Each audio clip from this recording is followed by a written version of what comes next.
नमस्कार दोस्तों, स्वागत है आपका अच्छी के घर में। हर स्टूडेंट सोचता है टॉपर आखिर क्या पढ़ते हैं।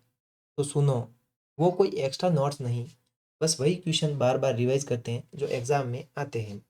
आज मैं वही सवाल लेकर आया हूँ जिन्हें टॉपर्स अपनी प्रायोरिटी लिस्ट में रखता है। और ये सेट कवर करेगा हमारे जीके के मोस्ट इंपॉर्टेंट क्वेश्चन 61 से 70 तक। तो बढ़ते हैं अपने पहले प्रश्न की ओर। पहला प्रश्न है आज के सेट का, वो है भारतीय संविधान में संघीय व्यवस्था किस देश से प्रेरित है? सही उत्तर है अमेरिका, क्योंकि भारतीय संविधान में वो अलग अलग जगह के संविधान से समझकर बनाया गया था। तो संघीय ढांचे की प्रेरणा अमेरिका से ली गई थी। यहाँ शक्तियों का विवरण वितरण केंद्र और राज्य के बीच स्पष्ट रूप से किया गया है। दोस्तों, संघीय सूची में केंद्र की जो शक्तियां हैं और राज्य की शक्तियां हैं उनको स्पष्ट रूप से दर्शाया गया है। भारत में केंद्र और राज्य सरकारों के बीच विषयों का विभाजन तीन सूचियों संविधान की 7वीं अनुसूची के माध्यम से किया गया है। तो दोस्तों, संविधान में टोटल 12 अनुसूची हैं, जिसमें 7वीं अनुसूची ने केंद्र और राज्य की विषयों की चर्चा की है। प्रश्न नंबर 62 है, रेडियो धर्मी तत्वों की खोज किसने की? दोस्तों, ऑप्शन देख लेते हैं। आइंस्टीन, मैडम क्यूरी, न्यूटन और रदरफोर्ड। दोस्तों, इसमें कुछ ट्रिक छुपी हुई हैं जो कंफ्यूज कर सकती हैं, तो इसको पहले ध्यान से समझते हैं। सामान्य परीक्षा होती हैं, जैसे सामान्य प्रतियोगी परीक्षाओं में कभी कभी मैडम क्यूरी भी उत्तर सही माना जाता है। अगर ऑप्शन में नहीं है तो इसे भी सही माना जाता है। हालांकि सच क्या है, वर्तमान वर्तमान रूप में रेडियोधर्मी की खोज का श्रेय हेनरी बेकरल को दिया जाता है, क्योंकि माना जाता है 1896 में, लगभग 1896 में इन्होंने रेडियोधर्मी की खोज कर दी थी, तत्वों की खोज कर दी थी। मैडम क्यूरी और पियरे क्यूरी ने बाद में इस क्षेत्र को आगे बढ़ाया और रेडियम या व पोलेनियम तत्वों की खोज की। तो दोस्तों, मुख्य श्रेय तो हेनरी बेकरल को दिया जाएगा, लेकिन अगर ऑप्शन भी ना हो तो आप मैडम क्यूरी भी सही कर सकते हैं, क्योंकि इन्होंने अच्छा खासा योगदान दिया था और बहुत सारी परीक्षाओं में इसे सही भी माना जाता है। प्रश्न नंबर 63 है, भारत में सबसे अधिक जनसंख्या वाला राज्य कौन सा है?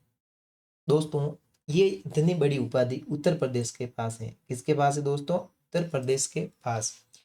क्योंकि भारत का सबसे अधिक जनसंख्या वाला राज्य, जिसकी जनसंख्या 20 करोड़ से अधिक है, यह राजनीतिक, सामाजिक और आर्थिक दृष्टि से अत्यंत महत्वपूर्ण है। प्रश्न नंबर 64 64, विश्व का सबसे ऊंचा जल प्रपात कौन सा है?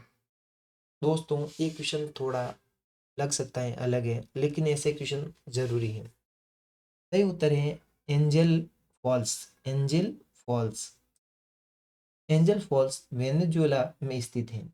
इसकी ऊंचाई लगभग 979, अगर इसे इंग्लिश में कहा जाए 979 मीटर है। यह पृथ्वी का सबसे ऊंचा जलप्रपात है जो एक पर्वतीय पठार से गिरता है। प्रश्न नंबर 65, भारत में सबसे पहले किस राज्य में पंचायती राज व्यवस्था लागू हुई? देश तो ऐसा कारनामा राजस्थान ने किया था। राजस्थान के नागौर जिले में 2 अक्टूबर 1959 को पहली बार पंचायती राज व्यवस्था लागू की गई। यह भारत में स्थानीय स्वशासन की शुरुआत थी। प्रश्न नंबर 66, न्यायपालिका में हेबियस कॉर्पस रीट का उद्देश्य क्या है? सही उत्तर होगा अवैध हिरासत से मुक्ति। दोस्तों, हेबियस कॉर्पस का अर्थ है शरीर को प्रस्तुत करो। यह रीट तब जारी की जाती है जब किसी व्यक्ति को अवैध रूप से हिरासत में लिया गया हो। यह व्यक्ति की स्वतंत्रता की रक्षा करता है। प्रश्न नंबर 67, भारत में सबसे बड़ा बंदरगाह कौन सा है? दोस्तों, भारत का सबसे बड़ा बंदरगाह कौन सा है आपको बताना है। तो सही उत्तर है जवाहरलाल नेहरू पोर्ट। नवाशेवो नवाशेवो, जवाहरलाल नेहरू पोर्ट नवाशेवा। दोस्तों JNPT, जिसे शॉर्ट में JNPT कहा जाता है, भारत का सबसे बड़ा कंटेनर बंदरगाह है जो मुंबई के पास स्थित है। यह देश के समुद्री व्यापार का प्रमुख केंद्र माना जाता है। दोस्तों इजी लेकिन मजेदार क्वेश्चन और साथ में कुछ एक्स्ट्रा सीखने को मिलेगा। प्रश्न है कि भारत का राष्ट्रीय फूल कौन सा है? सभी को पता होगा, कमल है। कमल भारत का राष्ट्रीय फूल है। यह पवित्रता और सौंदर्य भारतीय संस्कृति का प्रतीक है। यह कई धार्मिक ग्रंथों और प्रतीकों में भी दर्शाया गया है। लेकिन इसे कब मान्यता मिली? तो कमल को भारत की समृद्ध सांस्कृतिक विरासत का प्रतिनिधित्व करने के लिए वर्ष 1950 में भारत का राष्ट्रीय फूल घोषित किया। तो ध्यान रखना, 1950 में इसे घोषित किया था। अगला प्रश्न है कि भारत का सबसे बड़ा रेगिस्तान कौन सा है? आप कमेंट करके बताना। अब प्रश्न पढ़ लेते हैं। विश्व का सबसे बड़ा रेगिस्तान कौन सा है? दोस्तों वो है अंटार्कटिका। अब ऐसे मत बोलना कि उसमें रेत ही नहीं है। दोस्तों रेगिस्तान की परिभाषा यहाँ पे अलग होती है, इसके हिसाब से होता है।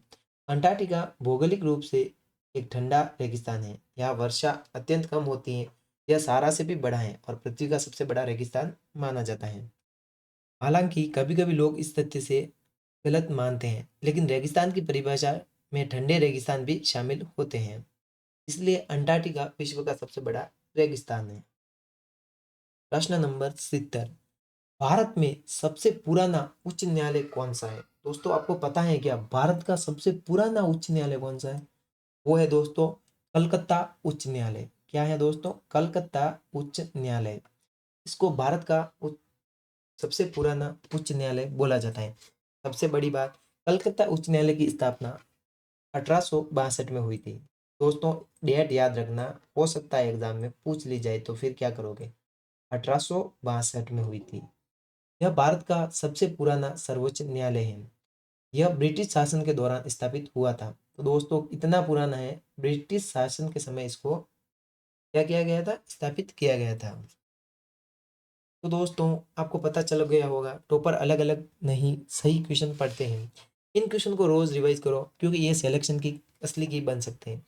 हमारे चैनल पर ऐसे ही टॉपर लेवल वीडियो जीके प्रश्न आते रहते हैं जो हर एग्जाम में आते हैं, और आगे भी स्मार्ट जीके ट्रिक्स और ऐसे रिवीजन शॉर्ट लाऊंगा जो इंपॉर्टेंट होते हैं। एक बात ध्यान रखना, कोई कोई सवाल कंफ्यूज कर देते हैं और वो सवाल ही एग्जाम में आते हैं। सवाल इसलिए नहीं आते कि आपको आते हैं, एग्जाम में इसलिए आते हैं कि आपके लिए कंफ्यूज करने के लिए आते हैं।